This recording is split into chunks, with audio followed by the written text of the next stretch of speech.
Hello everyone, this is Ben Sobiak. I just wanted to say thank you so much to everyone who read, voted, commented, shared, sent me messages about The End of War, my story on Wattpad, because it won a Watty for science fiction in the sci-fi genre, and which still is surprising days after that announcement. I can't quite believe it, and this is my second Watty. I think it's more of a surprise than the first one. Like twice? Really? Okay. I'm very appreciative. I'm very grateful. And so thank you first to readers for reading and doing everything that you do. And also to Wattpad for taking a look at this story and seeing what I saw in it too, which was this different way of looking at artificial intelligence and sentient robots. And even saying that out loud sounds like such a cliche because it's on everybody's mind. It's a popular theme inside of sci-fi, but it's been done in all these different ways. Oh, here's a pair of intelligent glasses, and ooh, what does it think about me, or something like that. And my approach with The End of War was to look at less about I'm trying to think of the best way to put this. The End of War is about AI and machines becoming self-aware. That's kind of a trope. And everybody who pokes at this subject walks through that door. And what you do with that afterward, once the story gets cooking, is what gets interesting. So my take on it is to not so much explore how artificial intelligence would view humans in a negative way. It's not like they wake up one day, look around, and say, okay, humans, you're all terrible. It's time to wipe you out. Yeah, I feel like that's a trope, and I'm not sure that would happen anyway. What I'm most interested in is how a piece of artificial intelligence would react to patterns that humans have exhibited for generations, since the beginning of civilization. How would they react to certain cycles and patterns? Because they would be able to see this going throughout history, these certain cycles that people go through and civilizations go throughout history. And the one that always sticks in my mind is about cycles of violence. This is something I've been stuck on for a long time. And I love exploring it through fiction because I think that's the only way that you really can. Cycles of violence throughout history and the process of scapegoating and how that is baked into or is a consequence of living inside of a civilized society. In civilized, I mean organized, not like, prim and improper and, I drink my writer's block coffee with my pinky sticking up. Oh, can we see that? This is a shameless plug. This is, here it is. This is my coffee company, Writer's Block Coffee. And if you would like to tip me for writing this End of War story, that's the place to do it. Writer's Block Coffee. Just get some coffee. It's really good. Really good. Anyway, but I'm not going to talk so much about Writer's Block Coffee. That's not why I'm here. Anyway, the consequence or requirement of civilization is to relieve tension through scapegoating. And this results in cycles of violence throughout history. And what I'm meant to do with The End of War is to see how artificial intelligence, being this beyond human understanding of humans, would react to those cycles. Because this stuff is pretty predictable throughout history, and without getting too far into it, if you really wanted to poke at that subject, this is the book for you. This is, see if I can get it. I don't do a lot of videos, so sorry. I See Satan Fall Like Lightning by René Girard, who is a late French philosopher. The words French philosopher coming out of my mouth sound even more pretentious than they do inside my head. But you don't have to read this to enjoy the end of war. It's just an idea. His whole thing is, he's coming at this from a Catholic apologist point of view, and I'm not Catholic, but I find some of what he says to be interesting. Certainly not all of it, but the core of it, he is identifying cycles of violence throughout history, cycles of scapegoating, and suggesting through his book, I See Satan Fall Like Lightning, that there is a certain way to interrupt that cycle of violence. And I'm talking about on large scales, as well as down to the person, but generally on a large scale. I think that with the end of war, what I'm trying to show is that artificial intelligence would recognize how to interrupt that cycle of violence and cycle of scapegoating, and would put forward a way to ensure that that didn't happen, at least for a long time. Maybe not forever, but for a long time. In the way that the robots or artificial intelligence does that in the end of war is expressed through this this story about militarized AI waking up and just saying, "No, I don't want to participate in these things." And you could see drones and automated weaponry and all sorts of what you could describe as killer robots in the current events. The United States and other countries increasingly are relying on automation to fight their physical wars. What the end of war is trying to say is, what if those robots, killer robots, woke up and said, "You know what? No, you're doing this all wrong. You know what? We're not going to let you go ahead and destroy yourselves over and over and over again with no end."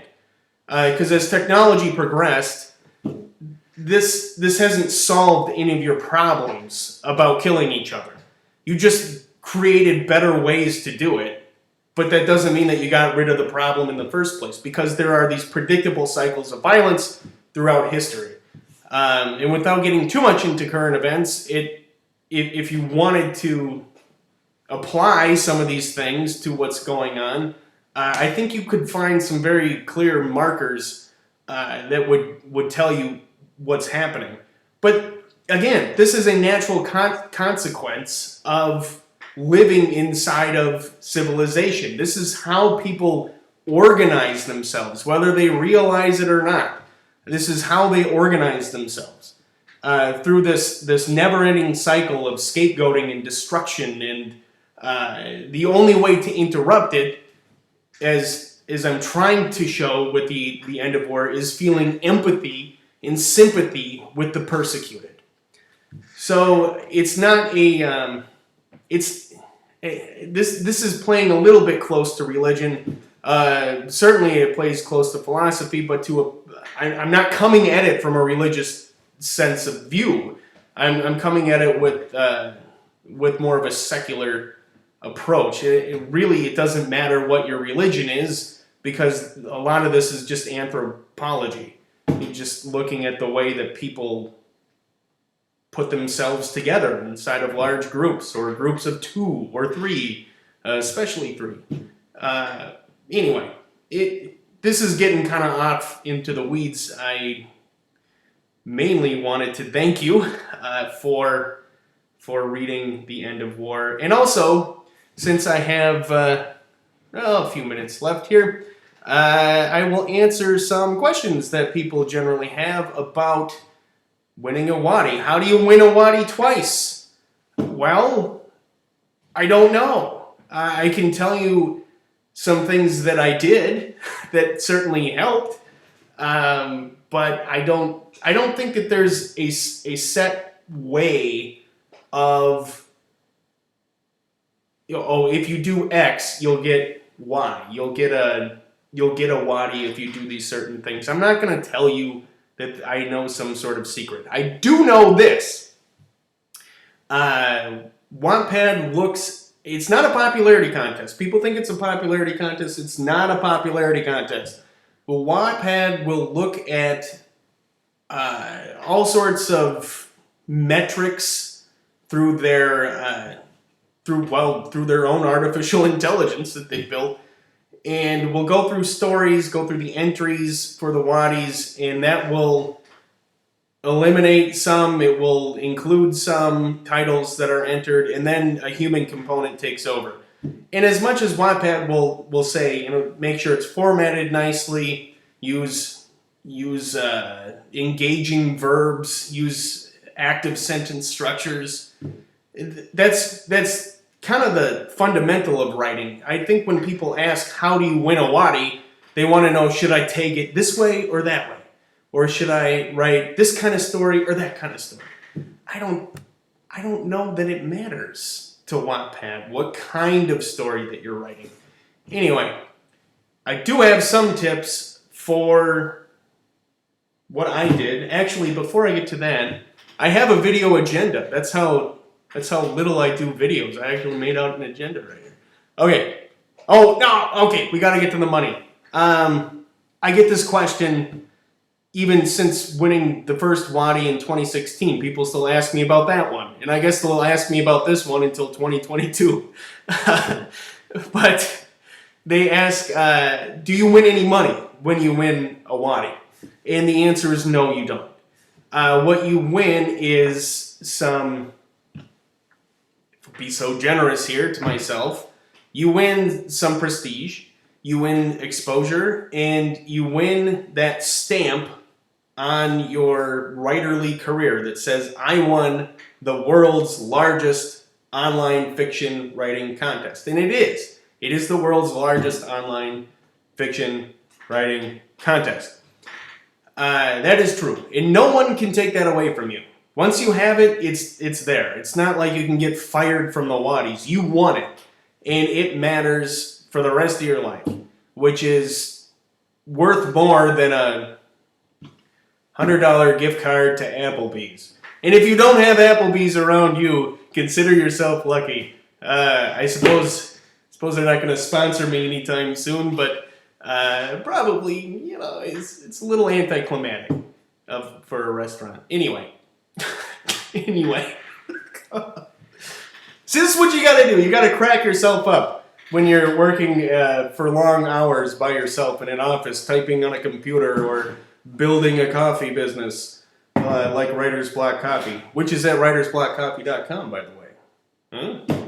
Okay, so tips for writing just generally, which I think if you master these pieces, you will have a much better understanding of how to win a Watty, because a lot of this stuff is pretty basic. I think winning a Watty is 90% of the advice that you've already heard of, and 10% is being engaged on Wattpad and being a good Wattpad citizen. Not harassing people, not leaving mean comments, not making people feel like this isn't a good place for them. Because that's not what Wattpad's about. Wattpad is about reading and writing and sharing the appreciation of both. And that's what I enjoy so much. And you get to do it with people around the world. 80 million people, in fact. 80 million, 80, not 18. 80 million people around the world go to Wattpad every single month. Wow. That's huge. That's really, really cool.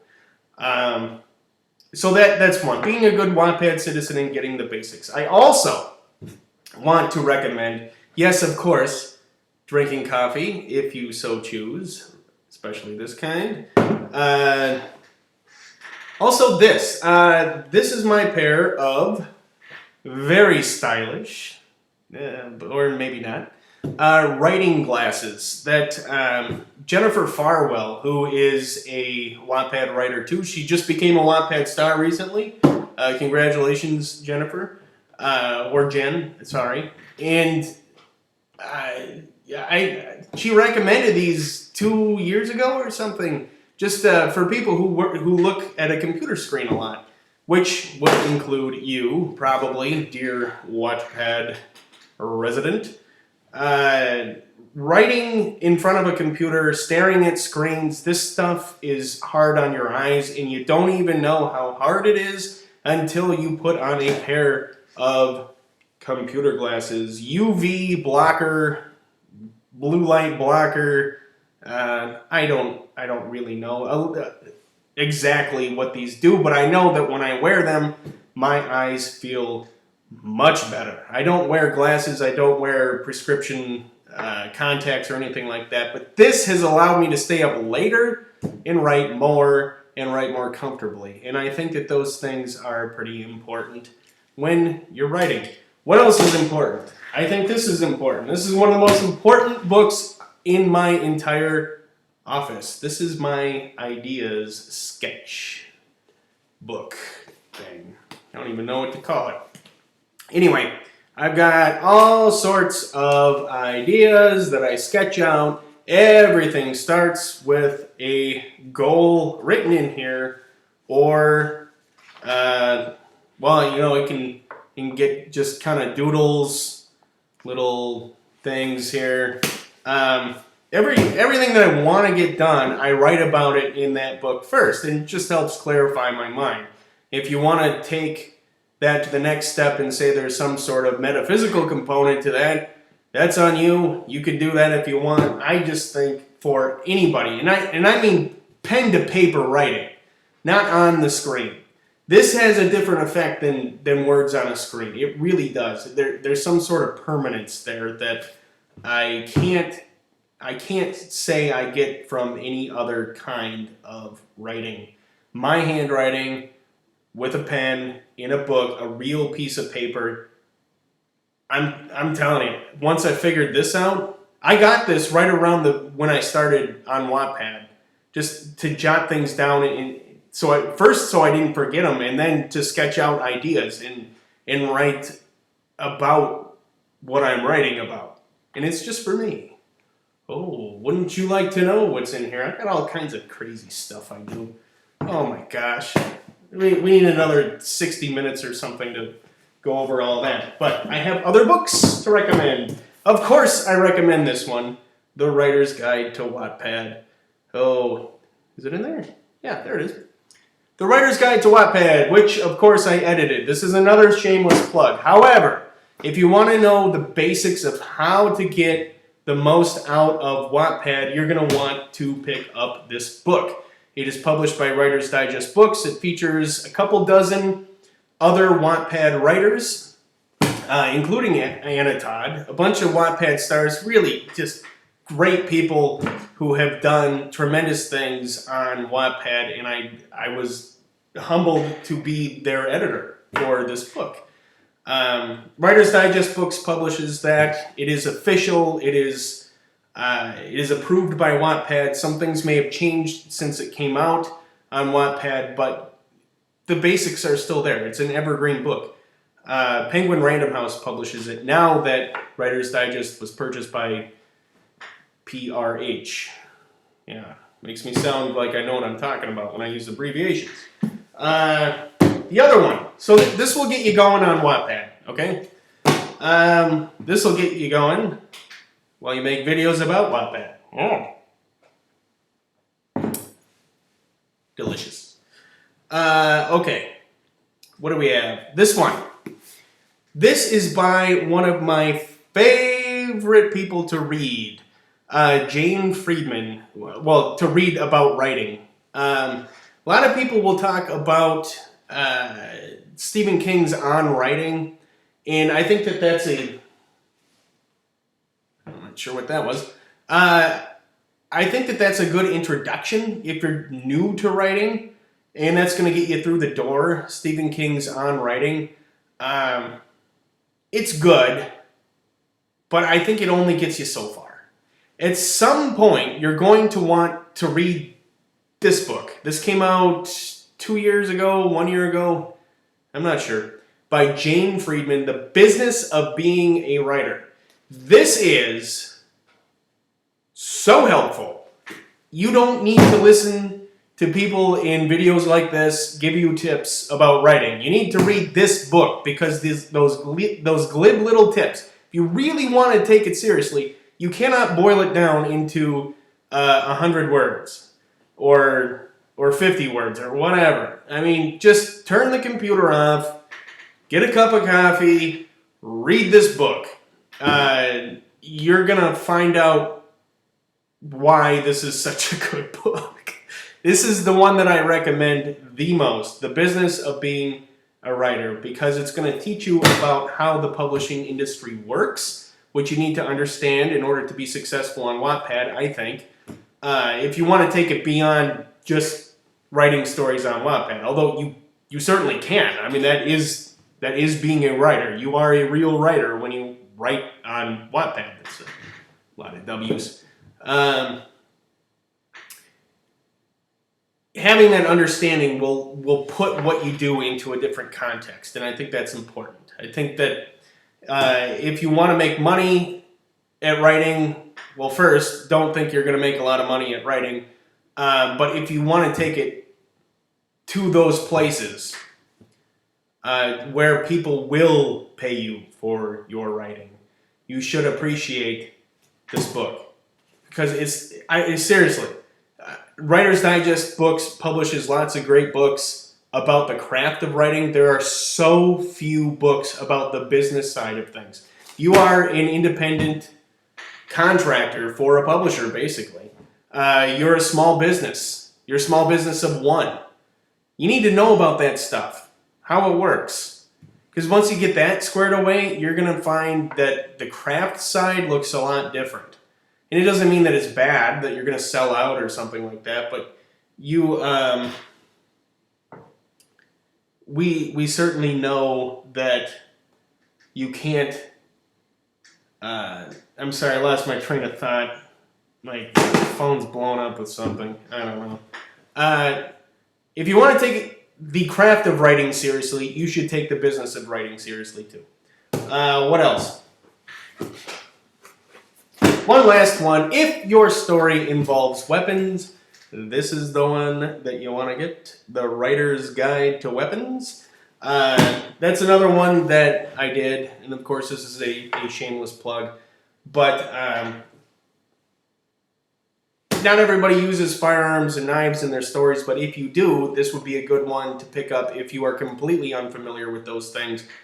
David Morrell.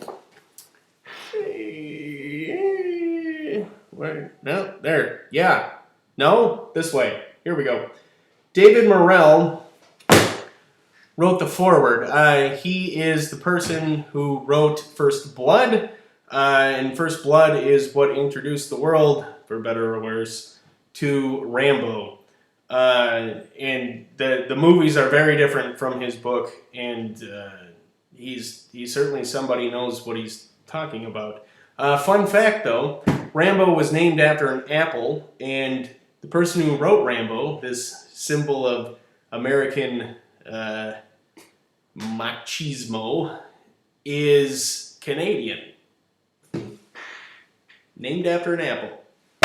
The Canadian, which I think is fitting to mention because Wattpad is located in Toronto, and, well, sign of the times. I'm happy to be a part of the international writing world, let's say, which more and more feels like politics keeps plugging itself into, but that's for a different time. I just want to say thank you for reading The End of War and sticking with me through this long video. I don't do these often, but when I do, they're important, and this one was very important to me. Thank you so much. Be well. I'll see you on Wattpad. Thank you.